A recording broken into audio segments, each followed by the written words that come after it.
Hola, yo soy José. Hola, yo soy Daniela, bienvenidos a Tu Diván Online. Hoy tenemos el gusto, como ven, de tener nuevamente a un invitado muy especial, mi papá y también el pediatra, el doctor Saad. Bueno, muchas gracias por invitarme nuevamente a participar en su podcast. Me siento muy complacido y agradecido de, como les digo, compartir nuevamente con ustedes. Gracias a usted, Luis. Bueno, hoy vamos a hablar, lo que nos convoca aquí es hablar de un tema importante, un tema que bueno, nos está tocando a nivel mundial, y es las consecuencias que ha tenido la pandemia en la familia. Y que vamos a hablar de la pandemia, no las consecuencias de la enfermedad en la persona. Que de eso se ha hablado mucho de las consecuencias del COVID a nivel físico, incluso a nivel psiquiátrico, con investigaciones recientes. Nosotros queremos enfocarnos en las consecuencias del aislamiento, ¿no? Del estar en cuarentena, de las cosas que se han perdido. Bueno, estoy seguro que va a ser un tema bastante controversial, sobre todo porque nadie tiene experiencia en el manejo de una situación como esta.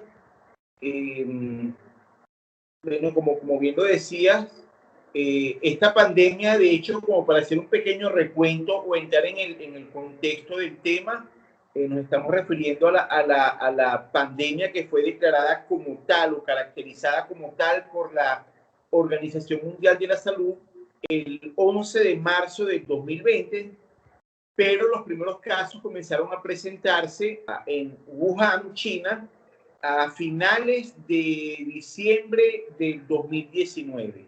Sin embargo, entonces, 11 de marzo del 2020 es cuando ya la Organización Mundial de la Salud, viendo cómo esta enfermedad producida por un virus produce digamos, un brote endémico inicialmente en ese mercado de Wuhan, casos de neumonía con un comportamiento atípico, comienza a diseminarse de forma muy rápida. Bueno, se disparan unas alertas, pero finalmente es declarada la pandemia el 11 de marzo del 2020. Esto, por supuesto, a mi forma de ver las cosas ahora, retrospectivamente, creo que fue una alerta muy tardío, pero no vamos a tocar ese aspecto, sino quiero enfatizar que la situación de la pandemia nos tomó a todos desprevenidos a nivel mundial. Pero por supuesto, un país como el nuestro, yo creo que esto hay que destacarlo, nosotros venimos de hace prácticamente 25 años sufriendo una situación político-económica que nos ha desgastado, y creo que entonces esta pandemia, más allá de lo que afectó a todos los países en el mundo, yo creo que la situación en Venezuela es muy particular. ¿Qué genera esta pandemia? Una situación de la crisis que venía previamente. Entonces, a raíz de la pandemia, obviamente, una de las medidas a nivel del país que se hicieron fue el social y la cuarentena. Entonces, queremos hablar un poco de a nivel de la dinámica familiar ha generado el confinamiento.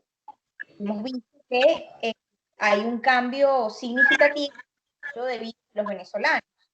Es decir, muy significativo es el cambio de la escolarización presencial a la clases online, de manera virtual. Entonces, ese es un cambio significativo en un país que por lo menos presenta uno de los peores servicios de Internet en Latinoamérica, ¿no? Además, considerando que se trata de un país en el que un porcentaje de la población que vive en pobreza, ¿cómo se le pide, cómo se pretende que en un país donde predomina la pobreza, que los niños permanezcan en casa y puedan recibir clases de manera virtual si apenas recursos para sobrevivir, para alimentarse? Claro, y eso iba que la situación de la pandemia, el comportamiento, digamos, para la parte de médica del asunto, sino la repercusión que ha tenido esto, de lo que representa manejar la pandemia, porque la pandemia lo que ha implicado es una cuarentena, un encierro en casa, que no es igual cuando lo comparamos el impacto en países desarrollados con países subdesarrollados, pero particularmente, yo insisto, en nuestro país es una situación totalmente distinta, donde ya veníamos muy afectados, muy disminuidos, y nos afecta adicionalmente, entonces, o nos impacta en el peor momento el problema de la pandemia, porque es distinto que usted sea, ya desde hace tiempo, les digo, o bueno, como todos conocemos, prácticamente se ha venido a menos, casi ya estamos en rango de extinción, lo que llamamos la clase media. En el país prácticamente actualmente están los extremos, pues, ¿no? Pobreza y las clases sociales altas son los que se mantienen actualmente, ¿no? Y una clase media muy disminuida. Entonces, estas diferencias, el manejarse en la cuarentena, obviamente en el hogar, es muy distinto, enfocado entonces en un nivel socioeconómico alto, o en lo que yo digo probablemente sea un 95% de pobreza. Es una situación totalmente distinta. Sí, yo estoy de acuerdo, ¿no? Nosotros lo hemos conversado en otros momentos en el canal, hablar de cualquier tema y poner el apellido en Venezuela, y ahí es una dimensión completamente diferente. No habla de depresión en Venezuela, sabemos que eso tiene unas consecuencias, que es una depresión, un contexto complicado, un contexto destruido, un contexto muy alterado. Y es interesante, ¿no? Porque desde que empezó la pandemia, por ejemplo, hicieron un estudio en Estados Unidos con Google, y ellos vieron la cantidad de búsquedas que habían hecho las personas y cómo esta búsqueda habían cambiado. Hicieron 10 millones de búsquedas. Bueno, las búsquedas se centraban más en depresión, pensamientos negativos, ideación suicida, manejo de la ansiedad, búsqueda de ayuda.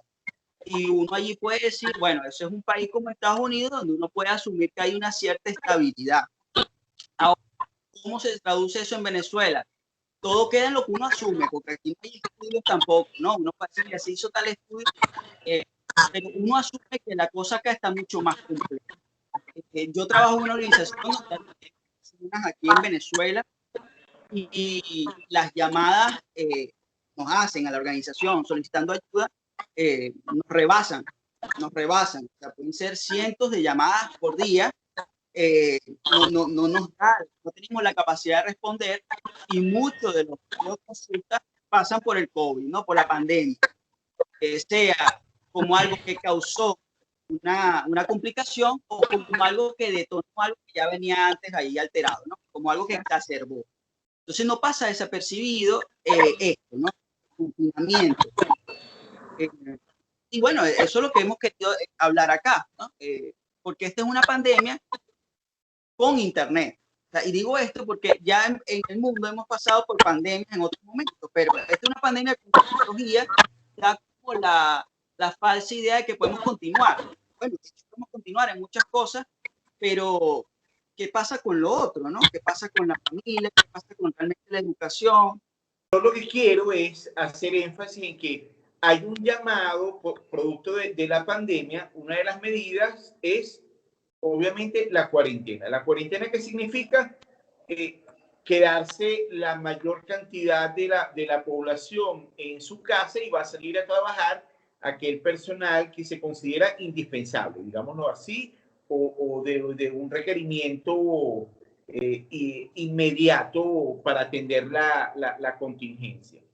Ahora, donde tenemos que estar, o en qué tenemos que estar claros, en cuánto ha afectado esto, pero no se puede hacer de una manera homogénea, porque tenemos demasiadas diferencias. Ya no estamos comparándonos con otros países, ¿no? Estamos claros que vamos a hablar específicamente de Venezuela. Entonces, hablar de cuánto o cómo se está afectando la familia en Venezuela, yo creo que tenemos que separarlo. Bueno, se está afectando toda la población, pero de de manera muy, muy distinta. Eso que estábamos comentando inicialmente. Te dicen, ok, quédense en casa y, por ejemplo, en el tema de los niños, porque ¿qué significa para los niños fundamentalmente? Bueno, ¿quiénes van a ser los más afectados? Bueno, probablemente a partir de la edad preescolar, ¿no? De 2 años en adelante. Todos se afectan, pero digamos más afectados. ¿Por qué? Porque son niños que deben estar asistiendo a un preescolar probablemente, ¿verdad? Y de ahí en adelante toda la escala hasta llegar a lo más alto, pues que sería el cuarto nivel de formación, pues especialización. Eso es lo que significa. Y para los adultos en particular, ¿qué significa? Bueno, que no van a ir a trabajar. Ahora, quedarse en casa ha traído una serie de inconvenientes. Hay consecuencias, ¿no? Evidentemente. Y, por ejemplo, en el caso de los niños, esto de que le proponen, bueno, quédense en casa y no se preocupen porque vamos a mantenerlos al día con las actividades académicas vía internet, bueno, evidentemente termina siendo una farsa en donde la preocupación para uno es que el futuro inmediato, porque ¿qué está pasando con esta población, ¿no? Entonces, la brecha va a ser mayor porque realmente la gente de un buen poder adquisitivo que vive en una casa, ¿me entiendes? De 600 metros cuadrados o más, que tiene una buena conexión a internet, puede mantenerse activa. Los padres pueden mantenerse en casa porque tienen un fondo de ahorro suficiente o pueden manejarse a distancia, ¿no? En cambio, la situación es totalmente distinta para gente de bajo poder adquisitivo o bajo nivel económico. Claro, o sea, yo estoy de acuerdo contigo. Estamos hablando de cómo cómo ha afectado la pandemia en Venezuela, donde si ya veníamos con una brecha muy marcada entre clases sociales, ahorita eso se intensifica. ¿Y qué significa que se intensifica? Que a pesar que la pandemia nos afecta a todos, no nos afecta por igual. Los que ya venían en desventaja tienen mayor desventaja, es lo que decías tú. Y de bajo nivel socioeconómico, ¿verdad? Puede que haya perdido su trabajo, ¿ok? Los adultos que están presentes en ese hogar que nos estamos hipotetizando, o puede que tengan menor ingreso. Si tiene hijos, ¿ok? Y están acudiendo, por ejemplo, a una escuela pública, probablemente esa escuela pública no tenga los recursos para pasar de un formato presencial de clases a un formato virtual. Si esa escuela a que acuden los hijos, si tienen la posibilidad de dar las clases de manera virtual, quizás esa familia de bajos recursos no tenga suficientes aparatos, suficientes computadoras o laptops para dársela a la cantidad de hijos que tengan para que todos puedan tener esas clases. Pero internet no sea lo suficientemente bueno para poder participar en esas clases. Además está el tema de los espacios. Entonces imaginemos una familia en la que los padres trabajan desde casa, los hijos están viendo clases desde casa. ¿Quién supervisa a esos niños que tienen las clases? Si tienes niños pequeños, por ejemplo, y tienes que ayudarlos con el manejo de la tecnología. O sea, son varios factores que vamos viendo ahí. Imaginémonos también una familia en la que previo a la pandemia se vivía una situación de violencia doméstica. Esta situación de violencia ahorita empeora porque estás conviviendo mucho más tiempo con tu agresor. Si tú vives con tu agresor, imagínate no tener la posibilidad de esa vía de escape de salir de casa. En el caso de los niños igual. Si los niños eran previamente de la pandemia abusados sexualmente, abusados de otra manera, sufrían por negligencia, en la escuela o la salida de casa era su vía de escape, era su momento como de una vida más saludable. Ahora no cuentan ni siquiera con eso.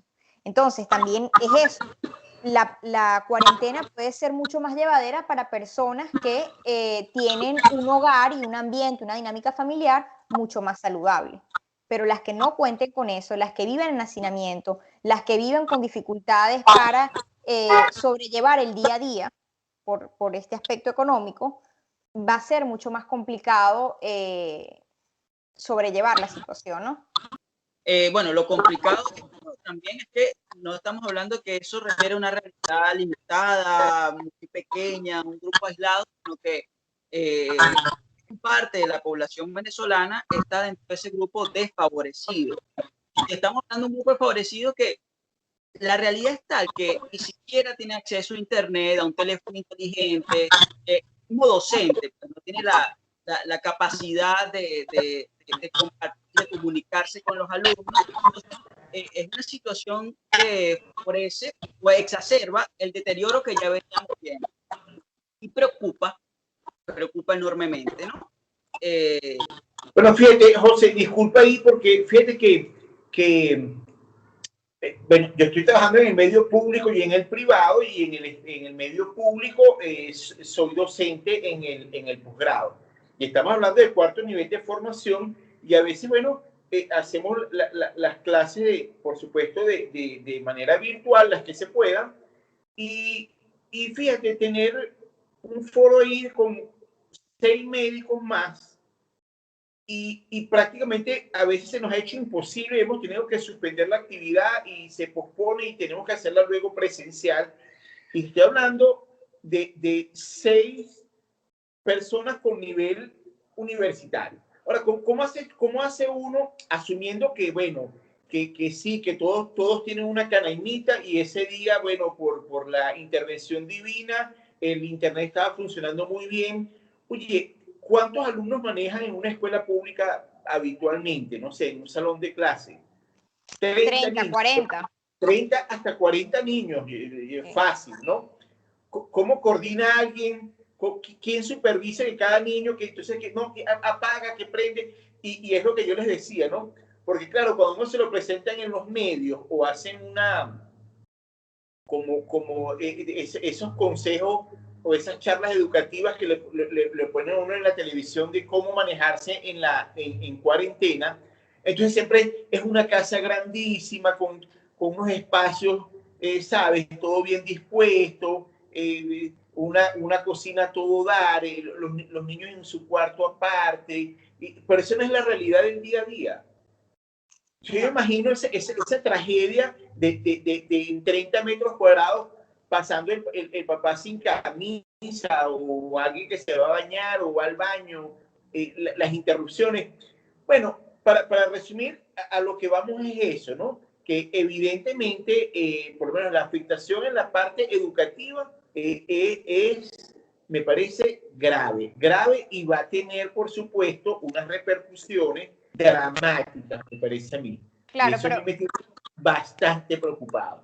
sí, pero yo ahí quisiera rescatar algo. Si bien es cierto lo que tú dices, que bueno, el área educativa, como todas las otras áreas, se ha visto afectada, también no se puede pretender que en medio de una crisis mundial, en medio de una pandemia, pretendamos, en la que tratamos básicamente de sobrevivir, de protegernos de este virus, y estamos haciendo todo lo posible, pretendamos que todo funcione igual, que podamos seguir adelante. O sea, la vida continúa, pero tenemos que entender que tenemos que vivirla de manera diferente, que tenemos que adaptarnos, que tenemos que ser más flexibles, que no podemos pretender que si nosotros los adultos no podemos, o sea, estamos con emociones encontradas, que los cambios en la rutina y en el estilo de vida nos ha afectado profundamente, no podemos pretender que los niños y los adolescentes lo manejen mejor que nosotros, con menos recursos.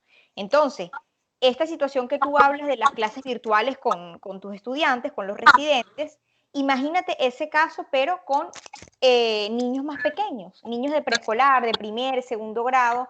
¿Cómo podemos pretender que esos niños permanezcan sentados frente a una computadora por 7 horas al día, recibiendo clases?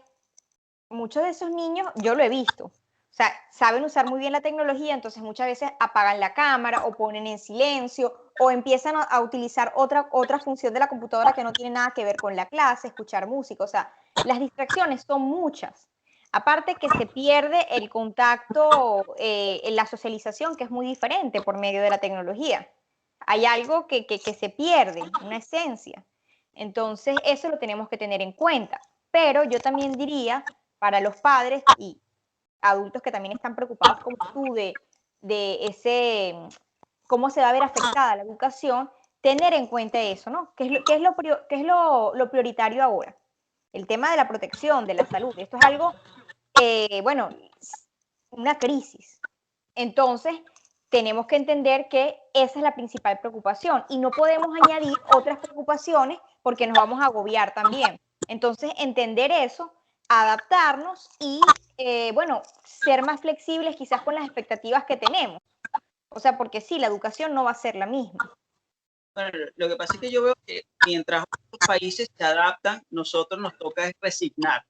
Esa es una diferencia importante, porque fíjate cómo hay ciertos países en donde realmente están procurando adaptarse a esta nueva realidad. Ahí hablan de microenseñanza, por ejemplo. Entonces, hay profesores que se graban enseñando, comparten con colegas, los colegas lo evalúan, hacen una retroalimentación, eso se enseñan al alumno. O sea, están adaptándose realmente. Hay países donde están utilizando los lentes de Google para la realidad aumentada, realidad virtual.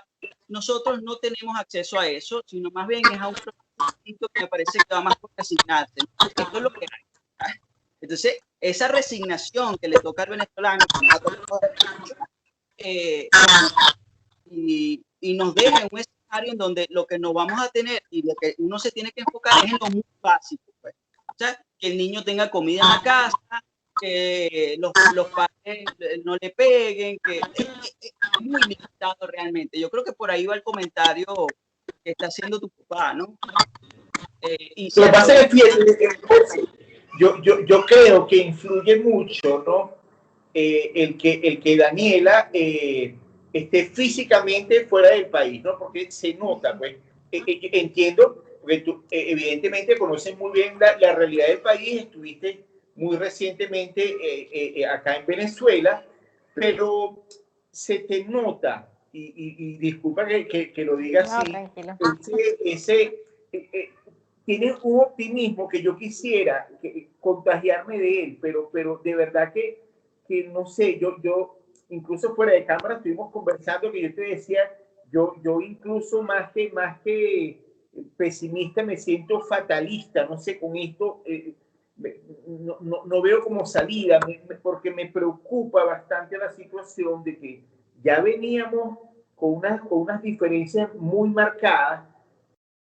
No estoy hablando, fíjate lo que tú comentabas ahorita, ¿no, José? Por ejemplo, la tecnología con la que cuentan en esos países, ¿no? Pero nosotros acá internamente, esas diferencias que tenemos se van a marcar más aún, porque estos Claro. niños, que yo diría que es un 90% que no tiene esas facilidades, bueno, cuando pase la pandemia y se libere la cuarentena y todo, ok, cada quien comienza otra vez en sus actividades, el ponerse al día va a ser mucho más difícil para Ya esa están en gente. desventaja, claro. Usted estás en desventaja. Entonces, cuando optes a un trabajo, cuando optes a la universidad, evidentemente llevas todas las de perder, ¿ves? Entonces, eso nos va a pasar internamente. Y comparado con otros países, bueno, peor aún. Pues. Entonces, Claro. digamos, yo quisiera como concluir desde mi punto de vista en la parte educativa. Oye, el panorama no pinta nada bien realmente, no pinta nada bien. Ojalá pudieran mejorar y tenemos unos conflictos todavía, por supuesto, la parte política y eso, que nadie se pone de acuerdo. Cada quien trata de sacar más bien provecho de esta situación y eso dificulta mucho más aún o vislumbrar una solución a esto.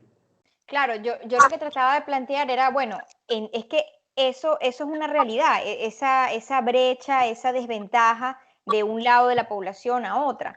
Pero lo que yo trato de mostrar es, bueno, pero como no hay cambios, hay cosas que se nos escapan de nuestro control, tenemos que ver qué hacemos con lo que sí podemos controlar, ¿entiendes? Entonces, si lo que tenemos ahora es, bueno, la prioridad es vamos a cuidarnos de este virus y vamos a tomar las medidas preventivas, que es que no podemos llevar a los niños al colegio, que es que tenemos que trabajar de casa, tenemos que mantener las clases de manera virtual, bueno, es lo que hay. Entonces, yo no puedo pretender, no puedo exigirle a los niños lo que exigía de manera presencial.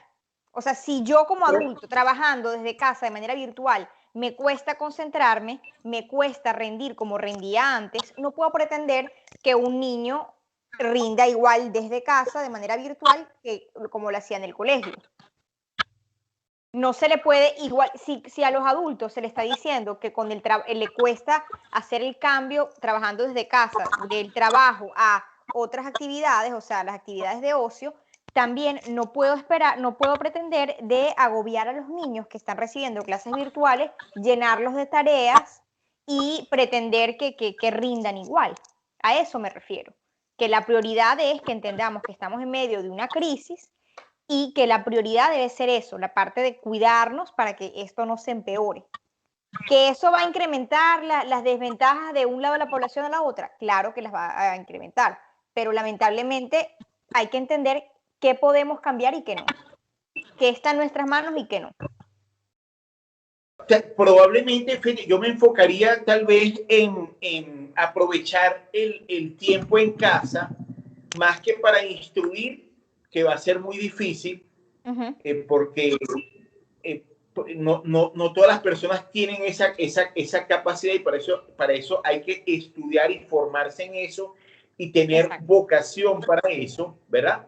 Pero yo diría que deberíamos aprovechar entonces más el tiempo, sobre todo para este mayor porcentaje de la población, más que instruir, para educar, y educar fundamentalmente en valores, en principios y en valores, que yo creo que es un problema gravísimo que tenemos también actualmente, en donde, bueno, lamentablemente, por razones que no conocidas para todos, no queremos tocar en este momento, pero sí sería bueno tratar de rescatar esas normas básicas de educación, esos principios nobles que yo creo que sí ayudaría bastante en general al país, ¿no? Porque por la otra parte, como dices, no depende de nosotros, pero a nivel individual, a nivel del núcleo familiar, sí podemos trabajar bastante con eso. Lo otro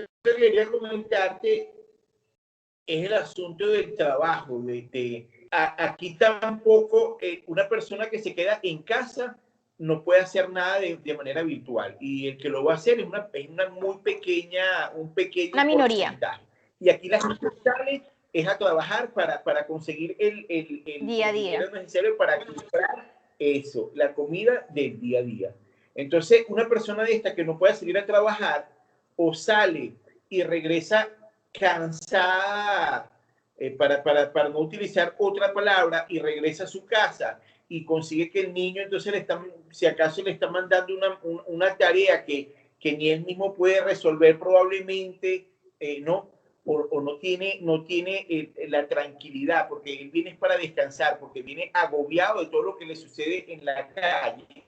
Entonces, llegar a la casa y compartir en un espacio tan pequeño tantos problemas, no es tan sencillo como se lo pintan a uno. Se ve esa imagen clásica de que regresa a la casa y bueno, todo es en paz. Ese no es el día a día de claro. los venezolanos. Ese es un escenario muy ideal. Y ese padre que tú como relatas, ejemplificas, no va a tener la disponibilidad emocional para poder tener un buen vínculo con los hijos, para estar disponible con los hijos, para formar parte de ese desarrollo que necesitan. A eso iba, Dani, porque, claro, se lo pintan a uno, oye, los pros, ¿sabes? Las ventajas y las desventajas. Entonces, las desventajas, bueno, van a compartir los padres más con sus hijos. Claro, eso es lo que uno pensaría, eso es lo que uno esperaría, pero la realidad no es esa, porque cuando usted se queda en casa y no tiene ahorro y no puede salir a trabajar, o salió a trabajar y regresa sin un medio en el bolsillo, o no consiguió la comida, porque ese es otro problema. Dejar a los niños en casa es que incluso comen más, pues, o no tienen que hacer. Entonces, bueno, no sé, voy y abro 50 veces la nevera para no conseguir nada. Entonces, es que te van a pedir, te piden y no tienes que darle. Eso genera mucha angustia, mucha impotencia, mucho malestar. Y por eso digo, entonces, ese espacio que uno dice, oye, está ahorita con los padres, van a estimular más a los niños. Yo no estoy viendo eso en la práctica, de verdad. En la Lo que pasa es que habitual, eso sí se puede ver, eso se puede ver, pero en una minoría, ¿no? En la minoría que hablamos de la gente que está acomodada económicamente, que no tiene esas mismas preocupaciones de vivir al día a día, se vive en un lugar con bastante espacio, donde se puede tener más privacidad, donde cada quien puede tener su espacio, su privacidad. Sin embargo, como tú dices, un caso como el que tú relatas, es muy difícil. En el caso que tú relatas, puede que no siempre estar más tiempo con la familia sea lo mejor.